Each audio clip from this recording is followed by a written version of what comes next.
OIC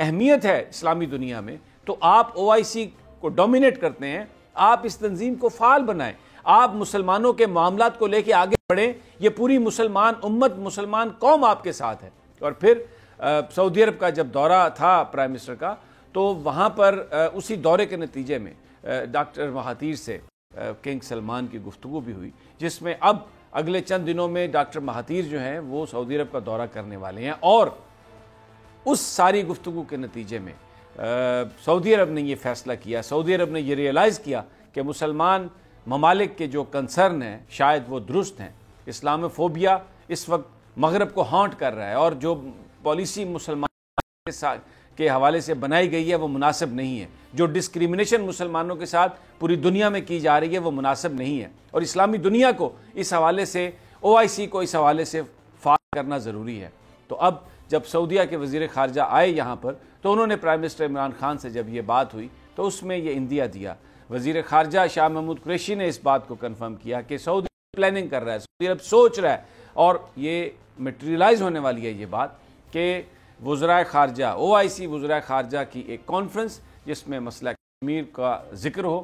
یہ آپ ذرا تھوڑا پیچھے جا کے دیکھیں تو آپ کو یاد آئے گا کہ OIC نے جو سشما سوراج جو بھارت کی وزیر خارجہ تھی اس وقت ان کو بلایا جب کشمیر کو اینیکس کیا تھا، یعنی بھارت نے اپنی وہ جو ساری جو قانون سازی کی تھی، ختم کی تھی جو کشمیر کے اسپیشل سٹیٹس کی، بڑا پاکستان نے اس پر احتجاج بھی کیا تھا، لیکن اس وقت کی صورتحال کو آج آپ موازنہ دیکھیں۔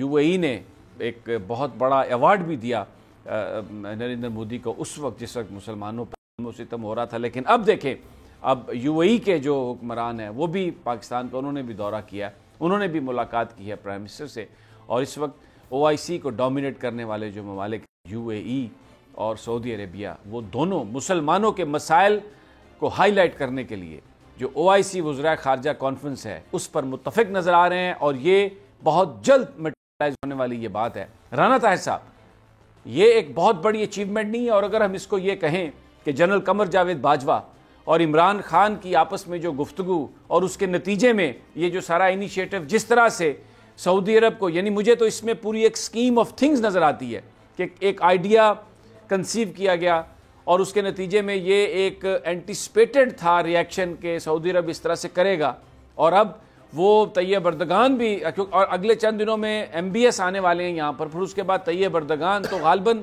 وہ جو مسلمان قوم جو بٹی ہوئی تھی آپس میں، ایک طریقے سے ہمیں نظر آ رہا ہے کہ کم از کم کشمیر کے مسئلے پر، بھارت میں جو ڈسکریمنیٹری بل ہے اس کے مسئلے پر، وہ سب ایک ہونے جا رہے ہیں۔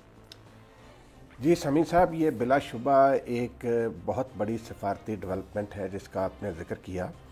بھائی جان، گزارش یہ ہے کہ اگر حکمرانوں کا حکمرانی کا مقصد عوام کی خدمت اور پاکستان کی خدمت اور ترقی اور خوشحالی ہو تو پھر اس طرح کے کام ہوتے ہیں۔ اگر حکمرانوں کا مقصد ذاتی جیبیں بھرنا ہو پھر یہ کام نہیں ہوتے۔ آپ دیکھیں کہ وزیر اعظم عمران خان نے پاکستان کی بات کی، کشمیر کے مسلمانوں کی بات کی، بھارت میں مسلمانوں پر جو مظالم ڈھائے جا رہے ہیں، انہوں نے اسلامی ممالک کو یہ احساس دلایا کہ یہ مسلمان ہیں جو بھارت میں بستے ہیں، جن پر انڈیا اور مودی ظلم کر رہے ہیں، تو آپ لوگ آگے بڑھیں، آواز اٹھائیں۔ تو سمیع صاحب، اب یہ احساس ہو گیا ہے ان کو، اور اس کا کریڈٹ بلا شبہ وزیر اعظم عمران خان اور army chief general Qamar Javed Bajwa کو جاتا ہے۔ ماضی میں تو یہ اپنے لیے معاملات طے کرتے تھے، ذات کے لیے معاملات طے کرتے تھے، پاکستان کی کون بات کرتا تھا؟ نواز شریف یا زرداری پاکستان کی بات کرتے تھے۔ تو یہ آپ دیکھیں گے، آپ نے بالکل صحیح کہا، یہ پہلی دفعہ ہوگا ایک طویل عرصے کے بعد کہ اسلامی وزرائے خارجہ کے اجلاس میں مسئلہ کشمیر پر غور ہوگا، اور بھارت میں پرٹیکولرلی جو اجلاس بلایا جا رہا ہے وہ کشمیر کے مسئلے پر، یعنی وہ مین ایجنڈا ہوگا کشمیر اس کا۔ یہ سمیع صاحب، یہ بلا شبہ میں سمجھتا ہوں بہت یعنی آپ دیکھیں اس وقت صورتحال یہ ہے کہ بھارت یہ ہونے نہیں دیتا کہ کہیں انٹرنیشنل کسی فورا پر بات ہو۔ چائنا نے ابھی سیکیورٹی کونسل کا کشمیر پر اجلاس بلانے کی جو درخواست کی اس کو فرانس نے ویٹو کر دیا، اور یہ کہا کہ ہم یہ سمجھتے ہیں کہ یہ پاکستان اور بھارت کا اندرونی معاملہ ہے، آپس کا معاملہ ہے، ہمیں اس پر بات نہیں کرنی چاہیے۔ اور اب آپ دیکھیں سعودی عرب اور UAE کی کتنی بڑی انویسٹمنٹ ہے انڈیا کے ساتھ، $100 بلین سے زیادہ انویسٹمنٹ ہے، اور اتنا زیادہ ان کے آپس میں قریبی تعلقات ہیں، لیکن اس کے باوجود سعودی عربیہ اور UAE اس بات پر رضامند نظر آ رہے ہیں کہ کشمیر پر یہ کانفرنس کی جائے، تو وہ جو بھارت کا وہ موقف ہے کہ یہ پاکستان اور بھارت کا باہمی معاملہ ہے، اسلامی دنیا اس کو سمجھ رہی ہے کہ یہ اسلامی ممالک کا یہ معاملہ ہے، اور یہ پاکستان کی ایک بہت بڑی سفارتی کامیابی نہیں ہے؟ یہ سمیع صاحب بلا شبہ بہت بڑی سفارتی کامیابی ہے، اور دیکھیں اس کے نتیجے میں ہوگا کیا بھائی جان، آگے چل کے یہ فرانس ویٹو نہیں کریں گے۔ جب اسلامی ملک متحد نظر آئیں گے مسئلہ کشمیر پر، تو پھر یہ فرانس کو بھی یہ جرت نہیں ہوگی کہ وہ ویٹو کرے چین کی حل کی طرف بڑھیں گے مسئلہ، یعنی اس پر بات چیت شروع ہوگی، اس کا کچھ نہ کچھ اس کا نتیجہ نکلے گا۔ اب جو اس وقت ظلم ہو رہا ہے اور بالکل کہیں پر اس کا ذکر بھی نہیں تھا، تو یہ معاملہ جب اوپر آئے گا تو ڈیفینیٹلی بھارت انڈر پریشر آئے گا۔ دیکھیں نا، وزیر اعظم مہاتیر محمد اور ترکی کے صدر طیب اردوان وہ جس جرت اور بے باکی کے ساتھ انڈیا کے مظالم کی مذمت کرتے ہیں اور کشمیر کے مسلمانوں کی حمایت کرتے ہیں، یہ پاکستان کی کامیاب خارجہ پالیسی اور سفارتکاری ہے نا سمیع صاحب۔ اس کا نتیجہ ہے نا کہ وہ امت مسلمہ کو اب احساس ہو گیا، اور اس کے بعد آپ دیکھیں گے کہ ویسٹ کو بھی احساس ہوگا کہ یہ مودی جو ہے یہ مکار ہے، بچر ہے، اس سے دنیا کو بہت بڑا خطرہ ہے۔ اور تھوڑا اور بھی آپ کو بتا دوں، جو سعودی عرب پاکستان میں ٹورزم کے پروموشن کے لیے، ٹورزم کی جو انڈسٹری ہے اس میں مزید کیا بڑی انویسٹمنٹ کرنے کا سوچ رہا ہے۔ اور اگر جو پاکستان بڑا خوبصورت ملک ہے، آپ KPK میں جائیں، بلوچستان میں جائیں، گلگت بلتستان آگے ٹریول کریں، سندھ میں کریں، پنجاب کے اندر بہت زیادہ جگہیں ہیں جہاں پہ اگر ان کو ڈیولپ کیا جائے، اگر ٹورسٹ جو بیرون ملک سے آئیں ان کی وہاں پر رہائش کا پراپر بندوبست ہو، ٹور گائیڈز ہوں، اور ایک وہاں پر انہیں ماحول دیا جائے، تو پاکستان ٹورزم کی مد میں بلینز آف ڈالرز کما سکتا ہے، اور یہ عمران خان کے ویژن کا ایک حصہ ہے۔ تو سعودی عرب اس چیز کو شیئر کرتے ہوئے، یہاں پر دیکھتے ہوئے کہ اس کی اتنی پوٹینشل ہے، ٹورزم میں انویسٹمنٹ مزید کرنے آ رہا ہے، پھر اس کے علاوہ مائننگ میں، پیٹرو کیمیکلز میں اور زیادہ انویسٹمنٹ کرے گا۔ اور پرنس محمد بن سلمان، ان کا آنے والا ہے دورہ، اگلے چند دنوں میں اس کی تاریخ کا اعلان ہو جائے گا، اور یہ وزیر خارجہ گئے ہیں سعودی عرب کے، اس حوالے سے بھی انہوں نے گفتگو کی۔ اور اس کے علاوہ ایک اور جو سب سے بڑی بات ہے وہ ہے روڈ ٹو مکہ جو انیشیٹو ہے۔ ابھی صرف اسلام آباد میں ایئرپورٹ پر یہ فیسلٹی ہے کہ جس وقت آپ جاتے ہیں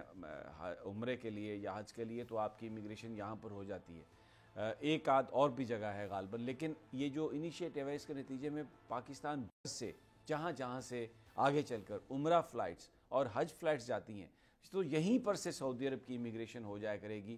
اس سے پہلے جو ہمارے زائرین جاتے ہیں، جو عمرہ کرنے لوگ جاتے ہیں، جو حج کرنے جاتے ہیں، ان کو سعودیہ میں جدہ ایئرپورٹ پر کئی گھنٹے لگتے ہیں، گھنٹوں کے حساب سے انتظار کرنا پڑتا ہے، کیونکہ وہاں پر اتنی زیادہ فلائٹ آ رہی ہوتی ہیں کہ لوگوں کو اتنی جلدی اپڈیٹ کرنا بھی مسئلہ ہوتا ہے، اور پھر وہاں پر سعودیز بھی جس انداز میں ڈیل کرتے ہیں وہ بھی تاخیر میں اضافے کا باعث بنتا ہے۔ لیکن اب اگر وہ تمام چیزیں پاکستان کے لوگوں کو پاکستانی ایئرپورٹس پر ہی حاصل ہو جائیں اور وہاں پر جائیں اور جا کے صرف اپنا وہ بیگیج، اپنا سامان لیں اور ایئرپورٹ سے باہر نکل جائیں، تو یہ ایک بہت بڑی سہولت ہوگی۔ تو جو ایک ایشو ہے، جو ایک جس طرح سے معاملہ چل رہے تھے، اس میں ایک window of opportunity prime minister نے اور جنرل قمر جاوید باجوہ نے کریٹ کی پاکستان کے لیے، اور ایسا لگ رہا ہے کہ یہ ہم اس کے نتیجے میں بہت کچھ حاصل کرتے ہوئے ہم نظر آ رہے ہیں۔ نانا صاحب، یہ سمیع صاحب، یہ جو روڈ ٹو مکہ والی بات بھی کی ہے آپ نے، اور جس طریقے سے یہ امیگریشن کی سہولت جو پاکستانیوں کے لیے ہے، اس میں بھی آپ کی موجودہ قیادت کا ہی دخل ہے، انہیں کی کوششوں کے نتیجے میں یہ ہوا ہے۔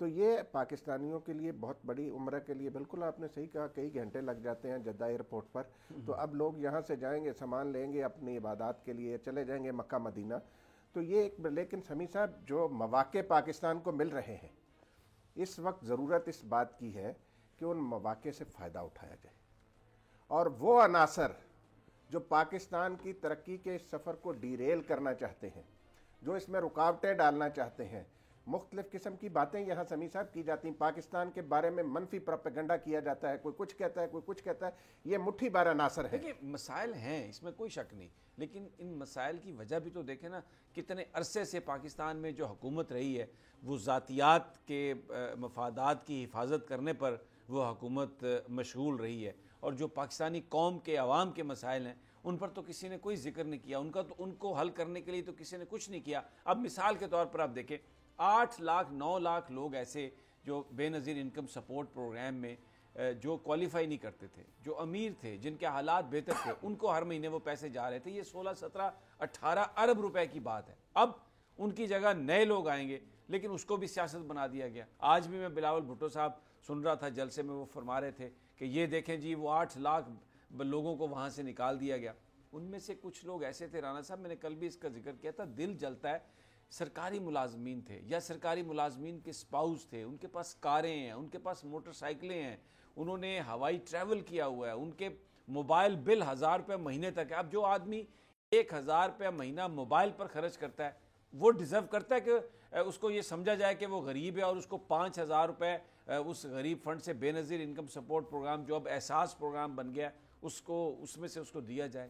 تو یہ اگر ان چیزوں کی چھانٹی اس گورنمنٹ نے کی ہے تو اس کا تو کریڈٹ جانا چاہیے، لیکن اس کو بھی سیاست کی نظر کیا جا رہا ہے. ادارے مکمل طور پہ تباہ ہیں، اس میں تو کوئی شک نہیں. اب میں آپ کو بتاؤں، ایک نیا جو آرڈیننس آیا ہے، اس میں دیکھیں ہم بھی یہاں پہ بات کرتے ہیں، اگر آپ وہ بیانیہ سن لیں جو اپوزیشن کا بیانیہ ہے، اگر آپ ان میڈیا ہاؤسز کو سن لیں تو وہ کہتے ہیں انتقام آ گیا جی، کام رک گیا ہے دفاتر میں، لوگ خوفزدہ ہو گئے ہیں جی، نیب کے قوانین ایسے ہیں. اب اگر پرائم منسٹر ان قوانین کو تبدیل کرنے جا رہے ہیں، اچھا بھائی ٹھیک ہے آپ کی بات ہی صحیح ہوگی، ان کو تبدیل کرتے ہیں، تو اب یہ کہا جائے گا کہ یہ اپنے ساتھیوں کو بچانے کی بات کر رہے ہیں. اب یہ کہا جائے گا کہ جناب یہ یو ٹرن لے لیا ہے. اب آپ نے ایک اور چیز کر دی ہے، تاجروں سے یہ کہا ہے کہ آپ کریں تجارت، آپ کریں کاروبار، کوئی آپ کو تنگ نہیں کرے گا. اور بلکہ میں کچھ چیزیں ایسی ہیں جن پہ میرا بھی دل کر رہا تھا کہ میں اعتراض کروں، لیکن اگر آپ کو کڑوا گھونٹ اس لیے بھرنا پڑ رہا ہے کہ یہ کم از کم سرکاری دفاتر میں کام ہو، جو تاجر ہیں وہ تجارت کریں، جیسے پاکستان کو ٹیکس کلیکشن ہو اور معاملات آگے چلیں، تو رانا صاحب اس پر بھی کہ جناب یہ یو ٹرن لے لیے اور یہ ہو گیا. سمیع صاحب دیکھیں، یہ یو ٹرن اس لیے نہیں ہے بھائی جان، بات یہ ہے کہ یہ سارا سلسلہ خراب کیسے ہوا. آپ نے جو ذکر کیا، گزشتہ 10 سالوں میں جس طریقے سے کرپشن کو رچایا بسایا گیا، اور پھر یہ پروپیگنڈا پچھلے 1.5 سال کے دوران جس طریقے سے کیا گیا کہ تاجر سرمایہ کاری نہ کرے، یہاں پہ غیر ملکی سرمایہ کار نہ آئے، ان کو ڈرایا گیا کہ نیب یہ کر رہا ہے وہ کر رہا. اسی طرح افسروں میں خوف و ہراس پھیلایا گیا کہ جی دیکھیں بھئی سارے افسر حسن فواد یا احد چیمہ تو نہیں ہیں جنہوں نے وارداتیں کی ہیں. ہماری بیوروکریسی میں بہت اچھے سمیع صاحب لوگ موجود ہیں. اور اب اگر پرائم منسٹر نے یہ آرڈیننس نافذ کرنے کے لیے کہا ہے کہ بھئی آپ پہلے چھان بین کر لیں کہ اگر کسی افسر کے اثاثے جو ہیں وہ اس کے ذرائع آمدن سے زائد نہیں بن رہے تو اس پر بلا وجہ کیس نہ بنایا جائے. دیکھیں یہ ہے وہ آرڈیننس یہ ہے. لیکن رانا صاحب میں چلیں ہم تھوڑی دیر کے لیے اس بات کو تسلیم کر لیتے ہیں کہ کچھ لوگ اس کا ناجائز فائدہ اٹھا لیں گے، لیکن بات یہ ہے کہ اگر ایک بہت بڑی تعداد، اگر آپ کی 70-80% بیوروکریسی کا خوف اتر جاتا ہے اس سے، اور وہ فائلز کو اس طرح موو کر رہے ہیں قانون کے مطابق اور وہ کام شروع ہو جاتا ہے، تو اس وقت جو صورتحال ہے، جو بریک لگی ہوئی ہے، جو کاروبار ڈاؤن ہے، اس کو آگے چلانا تو ہے. پاکستان نے آگے بڑھنا تو ہے نا. اگر دیکھیں نا، جب ایک آدمی شدید کسی ایکسیڈنٹ میں زخمی ہوتا ہے تو سب سے پہلے تو اس کو آئی سی یو میں لا کے سٹیبلائز کرنے کی کوشش کی جاتی ہے نا. جب وہ سٹیبلائز ہو جاتا ہے تو پھر آپ اس کا علاج کرتے ہیں. ابھی بہت ساری ان میں چیزیں ایسی ہوں گی جن پر ہم اعتراض کر سکتے ہیں، لیکن اگر ہم یہ ذہن میں رکھیں بات کہ یہ سٹیبلائزیشن کے لیے کی جا رہی ہے کہ ایک دفعہ کام شروع ہو، پھر بیچ میں فلٹر لگے گا اور جو اس میں غلط کام کرتا ہو نظر آئے گا اس کو قانون کے تحت اس کے ساتھ ڈیل کیا جائے گا، تو اس کڑوا گھونٹ بھرنے میں کوئی پرابلم یا کوئی قباحت تو نہیں ہے نا رانا صاحب. اس سے آپ کسی کو چھوڑ تو نہیں رہے نا. بالکل، آپ نے یہ جو جملہ ہے آپ کا کہ کسی کو چھوڑا تو نہیں جا رہا نا.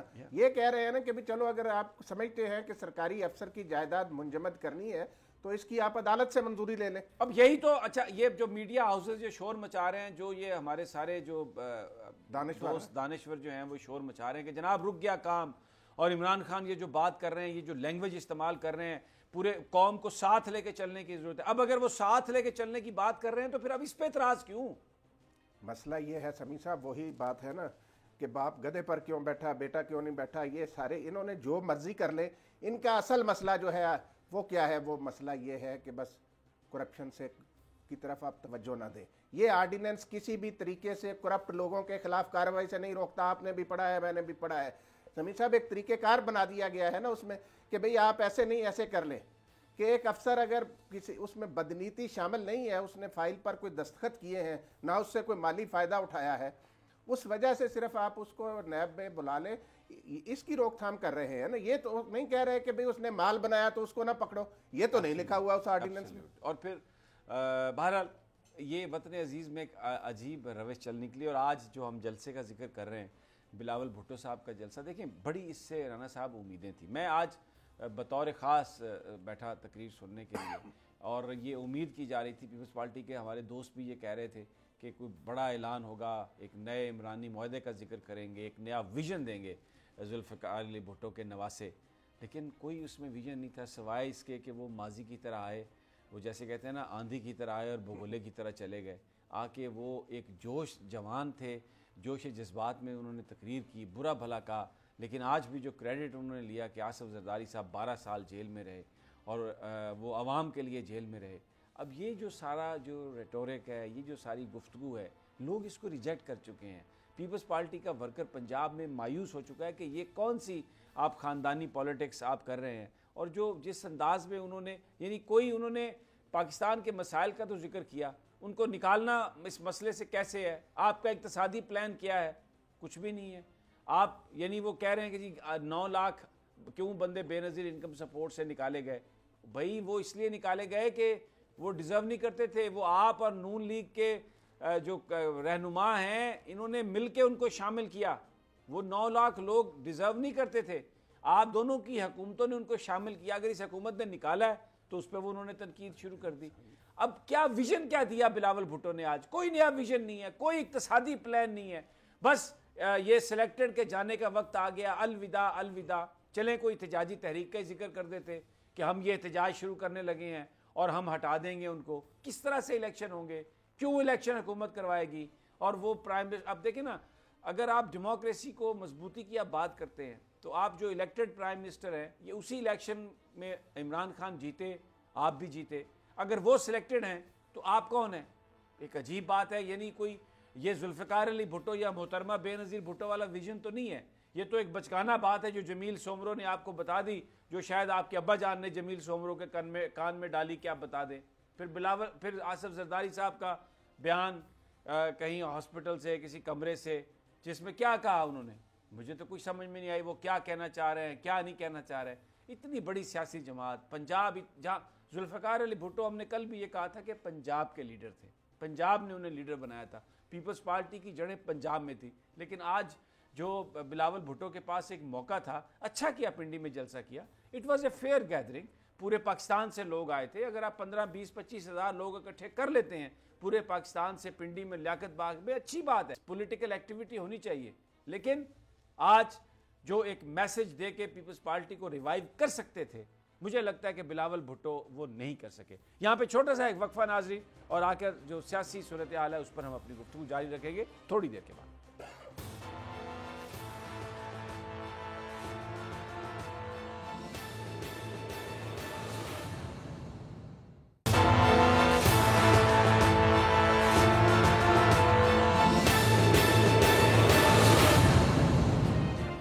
ویلکم بیک ناظرین. تجزیہ میں پاکستان کی سیاسی صورتحال پر بات ہو رہی ہے. بلاول بھٹو کے جلسے کے حوالے سے بات کر رہے تھے.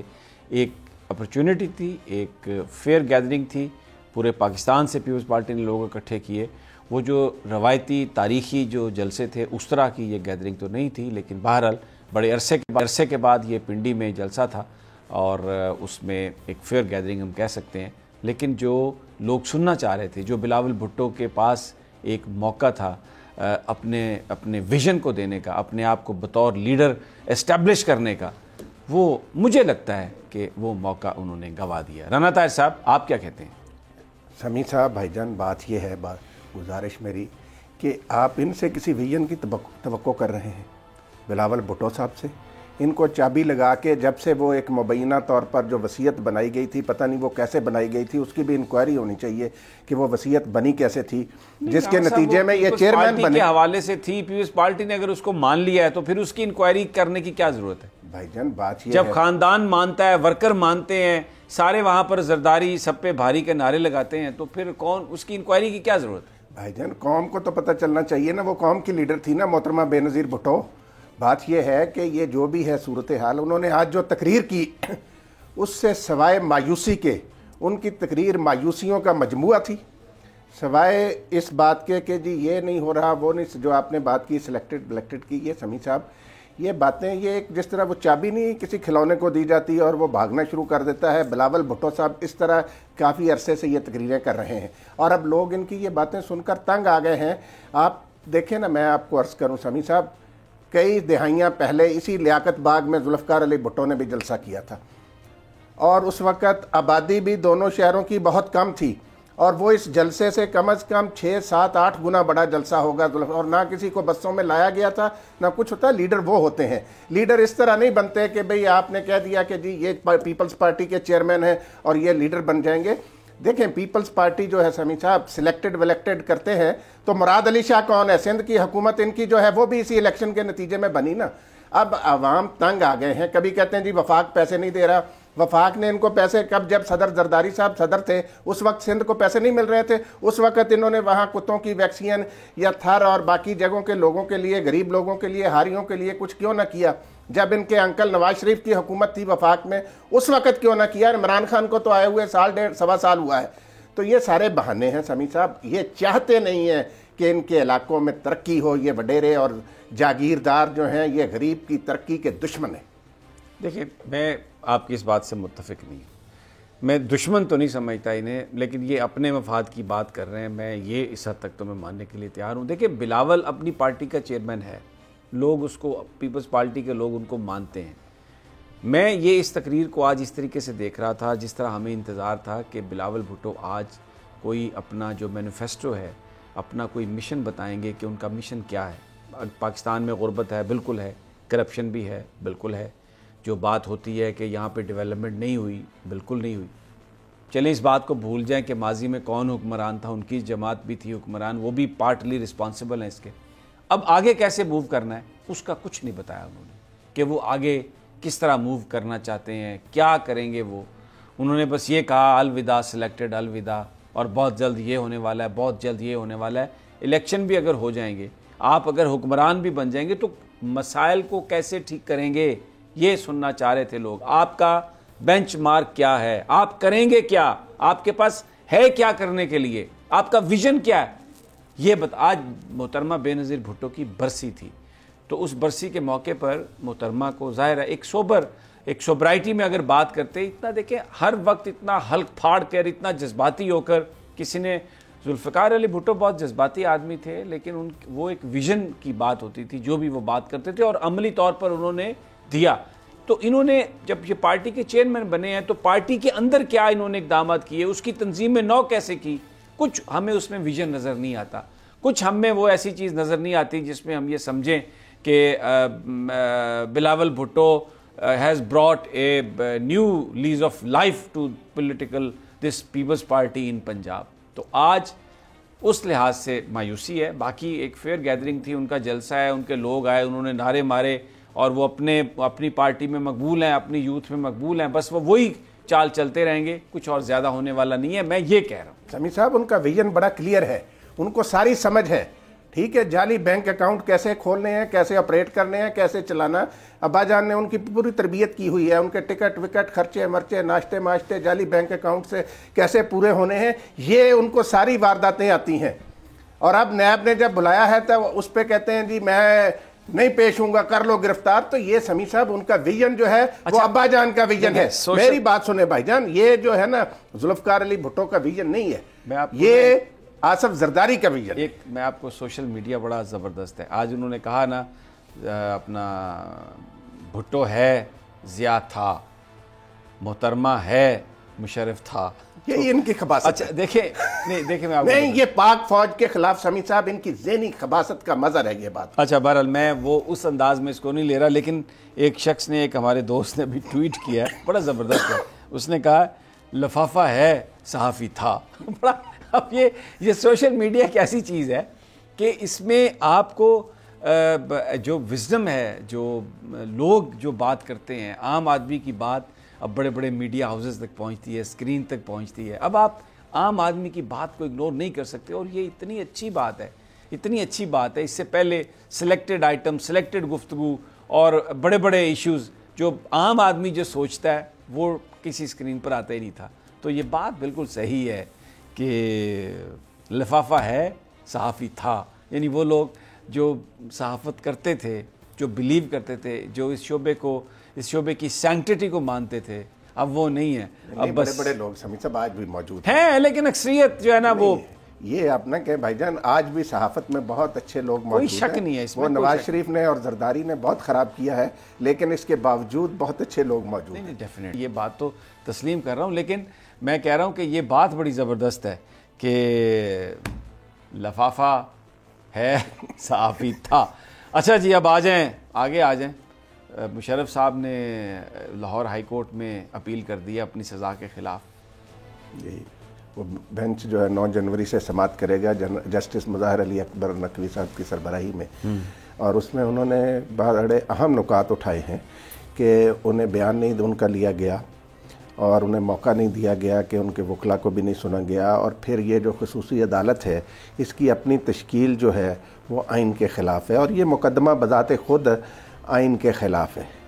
تو یہ ساری چیزیں جو ہیں اس کی کیبنٹ سے منظوری نہیں لی گئی. یہ سارے پوائنٹس انہوں نے اس پٹیشن میں اٹھائے ہیں. اچھا, کچھ لوگ یہ بھی بات کر رہے تھے کہ پرویز مشرف صاحب شاید پاکستان آنے کی سوچ رہے ہیں. بھائی جان, پرویز مشرف صاحب کو پاکستان آنے کی ضرورت نہیں ہے ابھی. ٹھیک ہے, ان کی طبیعت سخت خراب ہے. میں آپ کو بتاؤں وہ سخت بیمار ہے. میری 2-3 لوگوں سے دبئی میں بات ہوئی ہے جو ان کو دیکھ کر بھی آئے ہیں, اور وہ بتاتے ہیں کہ وہ اس قابل نہیں ہے کہ ٹریول کر سکیں. یہ نواز شریف طرح کے بیمار نہیں ہے, وہ واقعت ہے کہ بھئی اپنا اوور کوٹ یہاں پہ اٹھا کے وہ چلتے پھر رہے ہوں.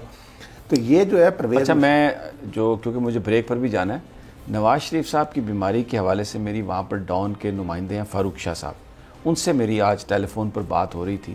تو انہوں نے نواز شریف صاحب کی بیماری کے حوالے سے بڑی اہم باتیں کی ہیں. مجھے یہاں پہ چھوٹا سا وقفہ لینا ہے, اور جب میں واپس آتا ہوں نا تو ساتھ وہ گفتگو جو انہوں نے میرے ساتھ کی ہے میں آپ کے ساتھ شیئر کروں گا. بڑے سٹارٹلنگ ریویلیشن ہے, بڑی حیران کن انہوں نے مجھے باتیں بتائی ہیں, لیکن یہ سب ایک چھوٹے سے وقفے کے بعد.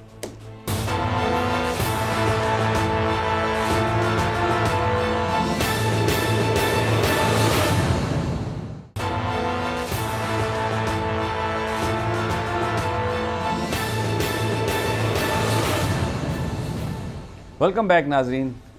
بریک پر جانے سے پہلے میں نے آپ سے کہا تھا کہ میری فاروق شاہ صاحب لندن میں ایک صحافی ہیں, ڈان کے لیے کام کرتے ہیں. میری ان سے اکثر گفتگو ہوتی رہتی ہے. تو انہوں نے بڑی عجیب و غریب یہ باتیں بتائی ہیں. میں ایک مت ہے, ہم تو یہ سمجھتے ہیں کہ جو یہ ڈاکٹر ڈیوڈ لارنس ہیں یہ وہ گورا ہے, کوئی برطانیہ کا ہے, لیکن میرے دوست فاروق شاہ کہتے ہیں کہ یہ بیسیکلی سری لنکن ہے, اور پرانے ان کے ڈاکٹر ہیں.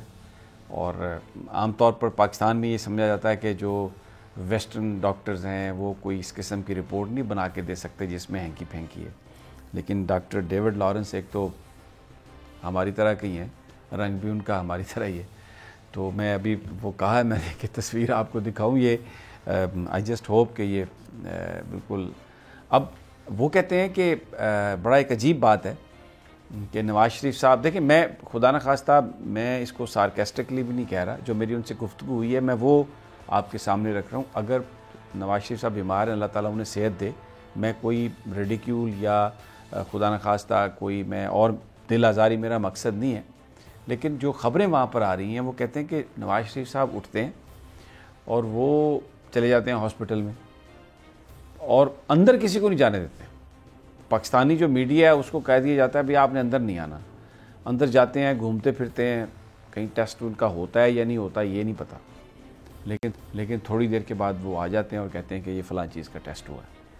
تو ہو سکتا ہے کہ معائنہ کروانے گئے ہوں. اب میرے پاس ان اطلاعات کی تصدیق کرنے کا اور کوئی طریقہ نہیں تھا, لیکن بڑی رسپانسبلٹی سے جب میرے ساتھ یہ باتیں ڈسکس ہوئیں تو آئی جسٹ تھاٹ کہ مجھے یہ چیزیں ڈسکس کرنی چاہیے. میں پھر یہ کہہ رہا ہوں کہ میرا مقصد کوئی دل آزاری قطعی طور پہ نہیں ہے, لیکن یہ بہت سارے لوگ لندن میں یہ بات کہہ رہے ہیں کہ نواز شریف صاحب بیمار ضرور ہیں, لیکن جس انداز میں اس بیماری کو پیش کیا جا رہا ہے وہ غلط ہے. اور دوسری جو اہم خبر میں آپ کے ساتھ شیئر کرنا چاہ رہا ہوں کہ پنجاب گورنمنٹ نے جو جواب دیا ہے, انہوں نے ساری رپورٹ جمع کرا دی, درخواست دے دی نواز شریف صاحب کے حوالے سے. تو پنجاب کی حکومت نے ضمانت کی مدت ختم ہونے کے بعد یہ کہا انہیں کہ جی ٹھیک ہے, ہمیں آپ کی چیز آ گئی, ہم مناسب وقت پر آپ کا جواب دیں گے. اب عدالتی جو احکامات ہیں اس کے تحت جب تک حکومت اجازت نہیں دیتی ضمانت نواز شریف صاحب کی قائم دائم ہے.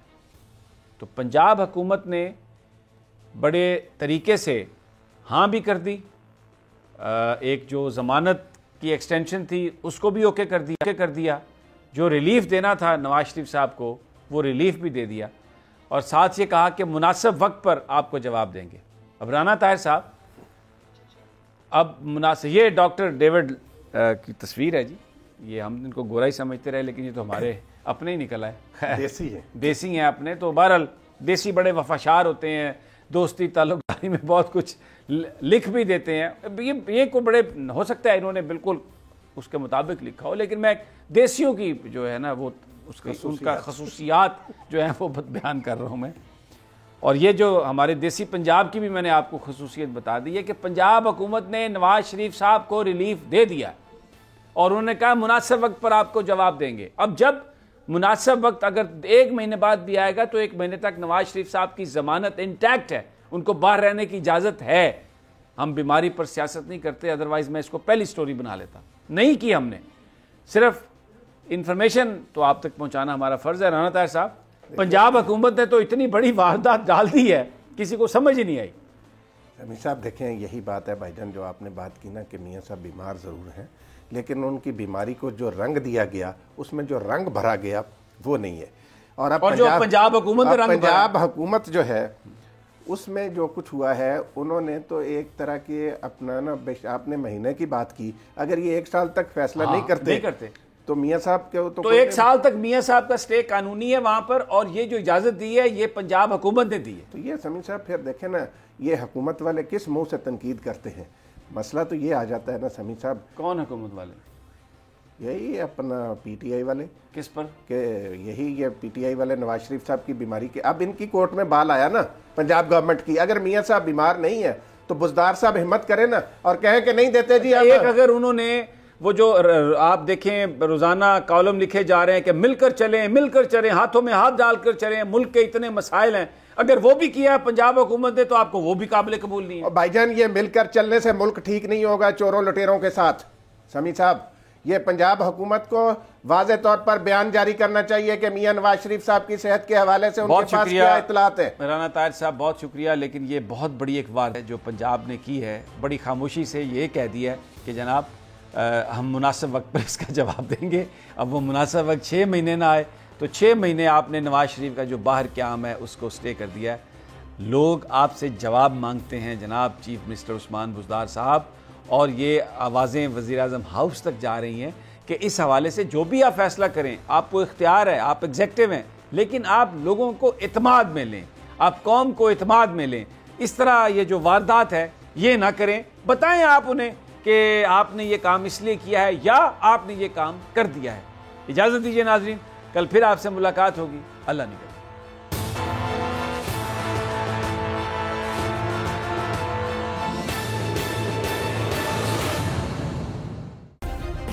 سبسکرائب کریں اور بیل دبائیں تاکہ کوئی خبر رہ نہ جائے.